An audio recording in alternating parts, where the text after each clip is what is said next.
ಭೃಗು ಮಹರ್ಷಿಗಳ ಅನುಜ್ಞೆಯಂತೆ ನೆಲೆಸಿರುವ ಆ ಸಾಕ್ಷಾತ್ ಭೂನೀಳಾ ಸಮೇತ ಶ್ರೀ ಲಕ್ಷ್ಮೀ ವೆಂಕಟೇಶ್ವರ ಸ್ವಾಮಿಯ ಸನ್ನಿಧಿ ಇದು.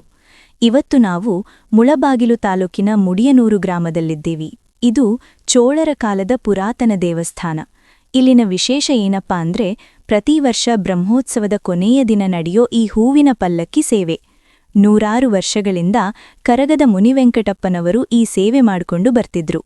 ತಂದೆ ತೋರಿದ ಭಕ್ತಿಯ ದಾರಿಯಲ್ಲಿ ನಡೆಯೋದೇ ನಮ್ಮ ಪುಣ್ಯ ಅನ್ನೋ ಹಾಗೆ ಈಗ ಅವರ ಮಗ ಅಪ್ಪೋಡಪ್ಪನವರು ಮತ್ತು ಕುಟುಂಬ ಅದೇ ಶ್ರದ್ಧೆಯಿಂದ ಈ ಸಂಪ್ರದಾಯನ ಮುಂದುವರಿಸಿಕೊಂಡು ಬರ್ತಿದ್ದಾರೆ. ಒಮ್ಮೆ ಇಲ್ಲಿನ ವಿದ್ಯುತ್ ದೀಪಾಲಂಕಾರದ ಪಲ್ಲಕ್ಕಿ ನೋಡಿ, ಕಿವಿಗೆ ಇಂಪಾದ ವಾದ್ಯಗಳ ನಾದ, ಬಗೆ ಬಗೆಯ ಹೂವುಗಳಿಂದ ಸಿಂಗಾರಗೊಂಡಿರೋ ಪಲ್ಲಕ್ಕಿಯಲ್ಲಿ ಸ್ವಾಮಿನ ನೋಡ್ತಿದ್ರೆ ಮನಸ್ಸಿಗೆ ಎಲ್ಲಿಲ್ಲದ ಶಾಂತಿ ಸಿಗುತ್ತೆ.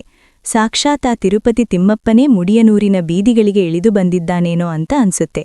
ಊರಿನ ಜನರೆಲ್ಲ ಭಕ್ತಿಯಿಂದ ಪಾಲ್ಗೊಂಡ ಈ ದೈವಿಕ ಕ್ಷಣ ನಿಮ್ಗಿಷ್ಟ ಆಗಿದ್ರೆ ವಿಡಿಯೋನ ಲೈಕ್ ಮಾಡಿ, ಗೋವಿಂದನ ಭಕ್ತರಿಗೆ ಶೇರ್ ಮಾಡಿ.